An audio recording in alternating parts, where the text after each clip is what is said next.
Зүүн Өмнөд Азиас гаралтай гэрийн үйлчлэгч хийдэг хүмүүсийн дийлэнх нь ядуу амьдралтай илүү сайхан боломж хайж чинэлэг улс орнууд руу ажиллахаар явдаг хүмүүс байдаг. Тэд гэр бүл төрлөх нутгаа орхин валютын ханш өндөртэй гадаад оронд ажиллаж амьдралаа залгуулахыг зорддог. Бидний олонх нь ийм хүмүүсийг өрөвдөж, хүнлэх харьцдагч, харамсалтай нь бүгд тийм байдаггүй. Дэлхийн олон оронд гадаадын гэрийн үйлчлэгчид ажил олгогчдын зүгээс хүнлэх бус хатуу ширүүн харьцаатай тулгардаг. Үүнд хил амаар доромжлох, хит их ажиллуулах, бүр бие махбодын хүчирхийлэл үйлдэх хүртэл багтана. Олон хэрэг анзаарагдaltaгүй өнгөрдөг, харин зарим нь тийм амжилттай хэмжээнд хүрдэг тул цаашид нуух боломжгүй болдог. Өнөөдөр бид олон нийтийг төдийгүй шүүгчдийн хүртэл цожирдуулсан нэгэн амжилт хэргийн тухай ярьцгаана. Энэ хэргийг Сингапурт гадаадын гэрийн үйлчлэгчид үлдэгдсэн хамгийн ноцтой хүчирхийллийн нэг гэж үздэг. Энэ бол Мянмар буюу Бирмийн гэрийн үйлчлэгч Панг Надонгийн эмгэнэл түүхлийн түүх юм. Панг Мянмарын Димпи хэмээх жижиг тосгонд даруухан амьдралтай айл төрж. Түүний амьдралын эмгэнэл маш их эртэлсэн. Панг дөнгөж 4-5 настай байхдаа эцэг эхээ хоёуланг нь алдсан байна. Ингээд ар гэрт нийт 10 хүүхэд үлдэж тэд өөрсдийгөө авч явах шаардлагатай болжээ. Ах дүүсийн амьдрал маш хүнд байсан ч тэд жижигхэн газартаа хүнсний ногоо тарьж зарж амьдралаа залгуулдаг. Тэд эзээ нэгэн цагт амьдрал сайжирна гэдэгт итгэж итгэл найдвараа тээсээр байж. Хөөхий Панг 15 нас хүрээд дүүнэрээ асран халамжлахын тулд сургуулиа орхих шаардлагатай болсон. Гэвч асуудлууд үүгээр дууссангүй тэр жирэмсэн болж 2013 онд 21 орчим наснда хүүхэд төрүүлжээ. Хүүг нь Монг Ламанг гэдэг байв. Хүүн төрсөн явдал Пангийг гэр бүлийнхэн төлөө бүр чих хөдөлмөрлөхөд хүргэсэн. Тэр гэр бүлээ тэжээхийн тулд барилгын ажилчин болсон. Гэвч эмэгтэй хүний хувьд барилгын салбарт ажиллаад олж байгаа мөнгө нь хангалтгүй. Тэр үед нутгийнхаа бусад хүмүүсээс гадаадад тэр дундаа гэрийн үйлчлэгчээр ажиллавал илүү их мөнгө олох боломжтой гэдгийг сонсчээ. Пангийн талаар нухацтай бодож үзээд Сингапур руу гэрийн үйлчлэгчээр ажиллахаар явахаар шийдсэн байна. Түүний мөрөөдөл ингийн байлаа. Гэр бүлдээ зориулж тоглох байшин газар худалдаж авах. Гэвч Сингапур руу явах үед Панг ердөө 22 настай байжээ. Харин тус улсад гэрийн үйлчлэгчээр хууль ёсоор ажиллах дооднаас 23 байсан байна. Гэсэн ч Панг мөрөөдлөө орхисонгүй. Тэр зуучлагчдаа хахуул өгч төрсөн огноог нь хурамчаар өөрчлүүлэн бичиг баримт дээрээ 23 настай мэт болжээ. Ингэснээр тэр Сингапурт хууль ёсоор ажиллах боломжтой болсон байна. Бусад олон гадаадын гэрийн үйлчлэгчийн адил Панг эхлээд ажил зуучлалын байгууллагад байрлаж ажил олгогчоо хүлээж. Удалгүй түүнийг Бишан хотод амьдардаг нэгэн гэр бүл ажилд авчээ. Тэр гэр бүл эхнэр нөхөр эмээ болон 2 хүүхэд амьдардаг байв. Гэрийн эзэгтэй болох Гүтэ Мурян Гаян 35 настай бөгөөд Кевин Шелвин хэмээх цагдаагийн ажилтнтай гэрэлсэн байж. Эхэндээ Панг маш их баярлаж байв. Тэр гэр бүлдээ туслах мөнгө олж мөрөөдлөө биелүүлэх боломжтой боллоо гэж бодсон. Гэвч удалгүй түүний мөрөөдөл аимшигт хар дарсан зүуд болон хувирсан. Панг энэ гэр бүлд ажиллахдаа бараг 20 жил мэт амьдардаг байж тэр гэрээсээ бараг гардаггүй байсан бөгөөд зөвхөн зайлшгүй шаардлагатай ажил хийх үедээ л гадагш гарна. Ойр хавийн бусад гэрийн үйлчлэгчид Пангийг бараг хардаггүй байв. Заримдаа түүнийг ургамал арчилж цонх цэвэрлэж байхыг л харна. Хөршүүдийн нүдэнд Панг туранхай дуу цөөтэй ийдэг охин байлаа. Тэд түүнтэй төдийлөн ярилцдаггүй байсан учраас түүний ажиллаж байгаа гэрт нь юу болж байгааг хэн ч мэдсэнгүй. Тэдний мэдээгүй зүйл бол Панг тэр байшингийн дотор төсөөлхийн аргагүй зовлон туулж байсан явдал юм.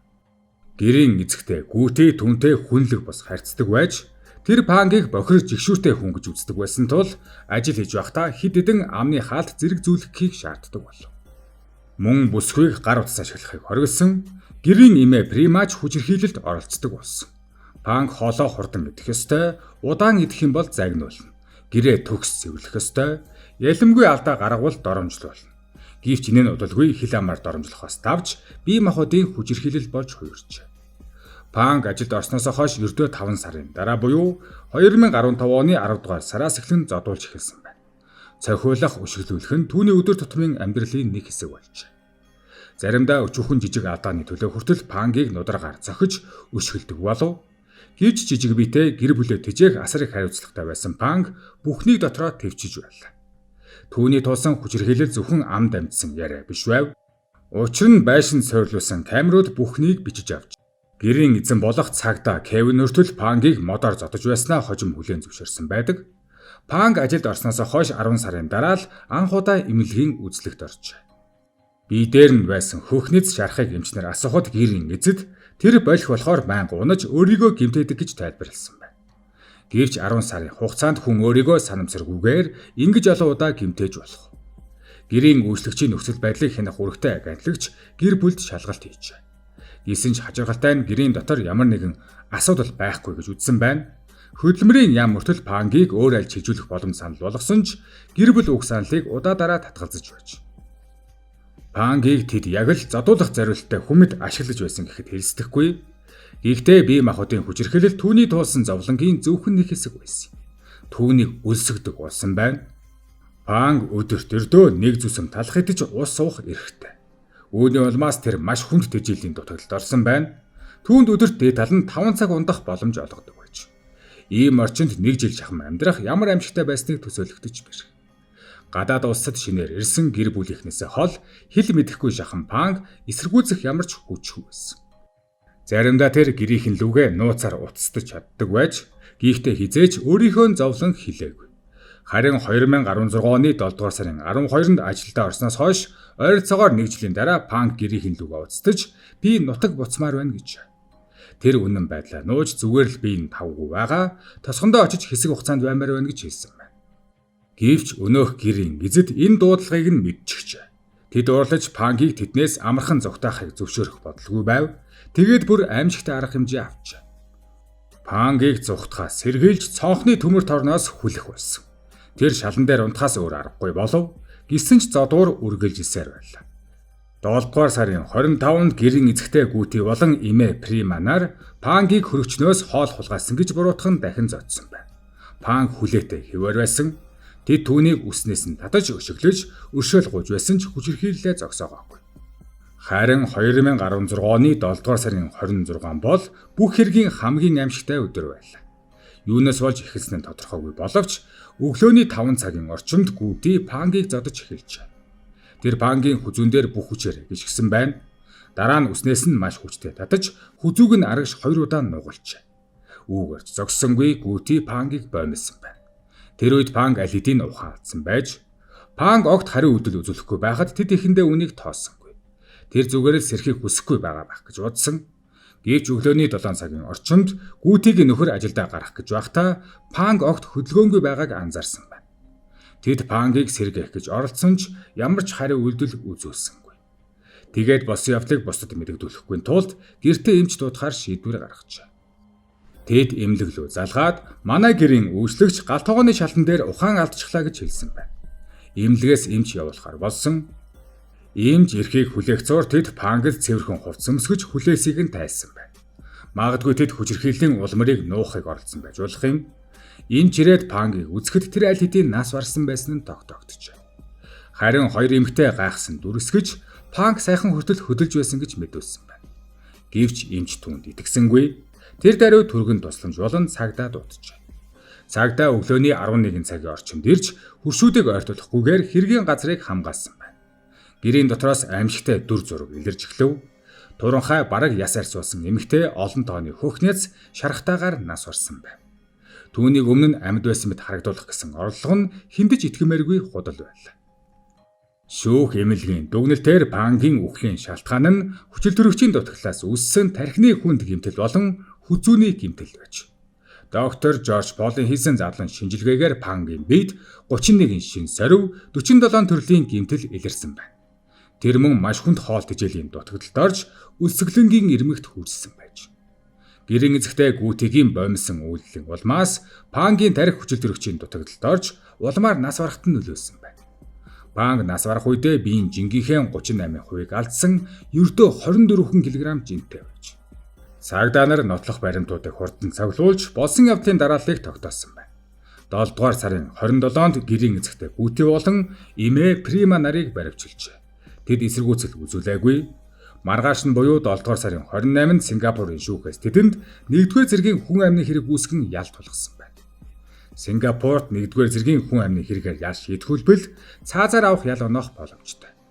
Гэсэн хэдий ч хоёр эмэгтэй ял сонсох үедээ бараг ямар ч сэтгэл хөдлөл үзүүлээгүй байдаг. Ингээд мөрдөн шалгах ажиллагаа эхэлж прокурор болон өмгөөлөгчийн талд шаардлагатай нотлох баримтуудыг цуглуулж. Үүнд камерын бичлэг, гэрчийн мэдүүлэг болон сэтгэл зүйн шинжилгээ багтсан байна.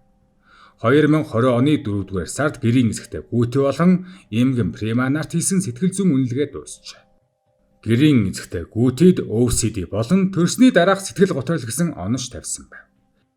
Энэ оншин түүний хэд их цэвэрлэгээ хийдэг, жишээлбэл бэрдэ хандан шүршүүд орохдоо үсээ унгаж бохирдуулахгүй тулд усны малгай өмсөхийг шаарддаг байсан зэрэг зан үйлтэй холбоотой байж. Төрсний дараах сэтгэл готрол нь түүний сэтгэл хөдлөлөө хянах чадварт нөлөөсөн байж болох талаар сэтгэл зүйн үнэлгээнд дурдсан байна.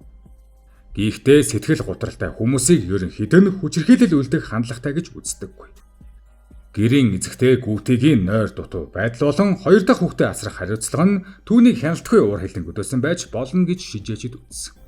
Гэхдээ OCD болон төрсний дараах сэтгэл готролтой байна гэдэг нь хүнийг алуурчин болгодгүй гэдгийг тодорхой тэмдэглэсэн байна. Сэтгэл зүйн үнэлгээний дараа тэдэнд тавьсан хүн амны хэргийн ялыг хүний амьд хүрсэн боловч хүн амны санаатай гэмт хэрэгээс өөр ангиллын хэрэг буюу culpable homicide болгон бууруулжээ. Ингэснээр цаазаар авах ялын оронд хамгийн ихтэй бүх насаараа хорих ял, мөн ташуурдах болон торгох ял оногдуулах боломжтой болсон байна. Гэвч мөрдөн байцаалтын явцад бүрч ноцтой зүйл илэрч. Ангийг зодож хүчирхийлсэн бүхнийг бичиж байсан камерын бичлэгийг нөхөр нь болох Кевин нуусан байв. Мөрдөн байцаагч нар гэрт нь камер байсан эсхийг асуухад Кевин худлаа хэлж тэр камерыг жилийн өмнө авчихсан гэж мэдүүлсэн байдаг. Гэвч үнэн хэрэгтэй камерын бичлэгийг нотлох баримт болгон ашиглавал өөрт нь илүү хүндэл оноохыг тэр сайн мэдэж байж. Камерыг салгасны дараа бичлэгийг нэг хүнээс нөгөө дамжуулан нуусан байна. Эхлээд Эмгэн Прима хадгалж байж.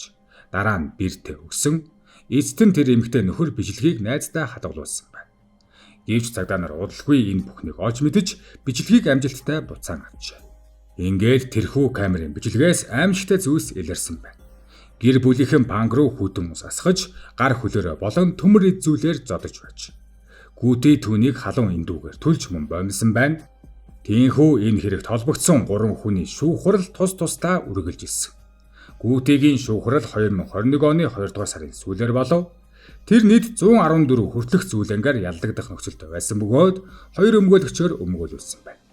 Гэрийн эзэгтэй Гүти хүний амьд хүрсэн хэрэг болон бусад 27 зүйлэнгэд бурууга хүлээж.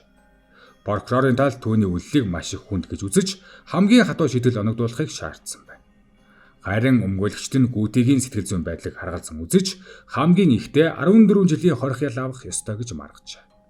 Тэд Гүти өмнө нь ажиллаж байсан гэрийн үйлчлэгчтэй хүчирхийлж байгаагүй гэж тайлбарлан түүнийг нийгэмд эргэн дасан зохицож чадна гэж үзсэн байна. Гүти бүр бүх насаараа хорих ял авбал бурууга хүлээсэн мэдүүлгээ буцаана гэж сүрдүүлж байжээ. Харин дараагийнх нь эмээ Примагийн шүүх хурал байв. Түүний шүүх хурал 2022 оны 11-р сард эхэлсэн. Тэр талигаач гэрийн үйлчлэгчийг хүчирхийлж тамсан гих нийт 50 зүйл ангид холбогджээ. Прима үүнээс 48 зүйл ангид бурууга хүлээсэн бөгөөд CCTV бичлэгийг устгахыг оролдсноо ч хүлээн зөвшөөрсөн байна. Гэвч түүний өмгөөлөгчд ял хөнгөрүүлэхийг хүсэж байж тэд Примаг пангийг нас барахаас өмнө шарах хөхницийг нэмчилж халамжилж байсан хайр халамжтай эмээ мэтээр дүрсэлсэн байна. Гэхдээ хүнийг эхлээд зодож дараа нь шарахыг нэмчилсэн явдал нь бурууг нь царайлах үндэслэл болж чадах хэсгэд шүүх эргэлзсэн байна. Харин гэрийн эзэн болох Кевин Шелвиний шүүх хурал дараа нь уссан. Түүнд нийт 5 зүйл анги тулгсан бөгөөд эдгээрийг нэгтгэвэл хамгийн ихтэй 20 жилийн хорихол авах боломжтой байсан. Шүүх хурлын үеэр тэр өмгөөлөгчдөө зөвлөдөхийн тулд дор хаяж 3 удаа шүүхийн ажиллагааг тасалдуулсан байна. Түүний ял шийтгэл тухайд хараахан эцэлэн гараагүй байж гисэн ч прокурор болон дээд шүүх байр сууриа өөрчлөөгүй.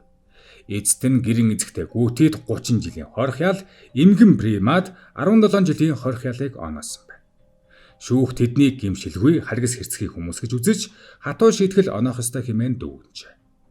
Ял сонсныхаа дараа Гүти болон Приманаар давж залдах хүсэлт гаргасан байна.